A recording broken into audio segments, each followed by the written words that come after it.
അവനോ? അതാ സത്യം. നാണക്കേട് ഓർക്കണ്ട. വേറൊരു വഴിയില്ലാത്തോണ്ടാ അവനെ തന്നെ കാണാം.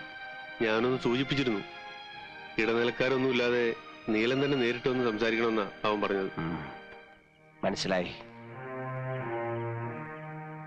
വേറെ ഒരു വഴിയില്ല അല്ല വരേ? ഇല്ല, സമയവും നമ്മുടെ കയ്യിൽ കുറവാ. എനിക്ക് ഇങ്ങളോട് ഒരലോഹ്യല്ല എന്നെ. ഇങ്ങളെ കൊണ്ട് അന്ന് അങ്ങനെ പറയിപ്പിച്ചതും ഇന്ന് ഇവിടെ ഇങ്ങനെ ഇരുത്തിച്ചു എല്ലാം പടച്ചോന്റെ ഒരു കളി. എന്നാ ഞാൻ എന്റെ വില അങ്ങ് പറയാം. എന്താ വരേ?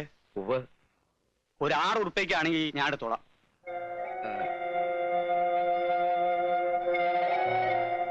വീരാൻകുട്ടി, അത് വല്ലാണ്ട് കുറവല്ലേ? സെന്റിനൊരു...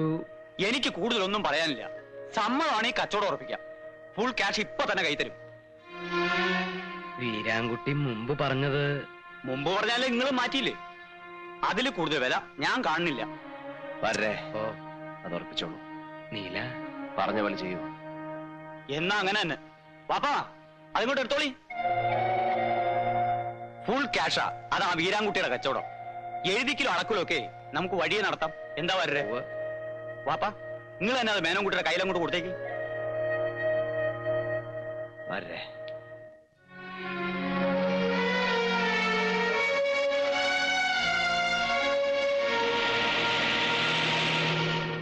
മേലേടത്തെ പറമ്പ് കയ്യിന്ന് പോയിന്ന് വെച്ചാ വരുമാനത്തിന്റെ 1/3 നഷ്ടപ്പെട്ടു എന്നാ.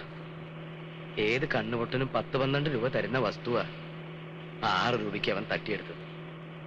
പോട്ടെ വരേ, അങ്ങനെ നഷ്ടപ്പെട്ടത് എന്തെല്ലാം ഉണ്ട്.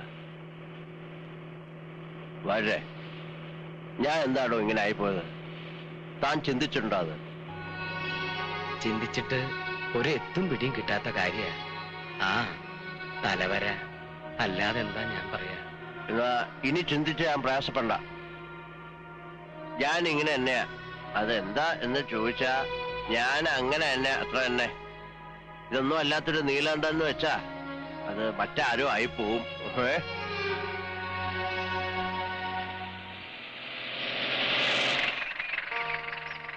എങ്ങടാ മാഷേ? എങ്ങോട്ടും ഇല്ല. എന്നാ കേറാ. ഇല്ല, പോട്ടെ. അതെന്ത് പറച്ചില്ല മാഷേ? ഇങ്ങോട്ട് കയറൂന്നേ.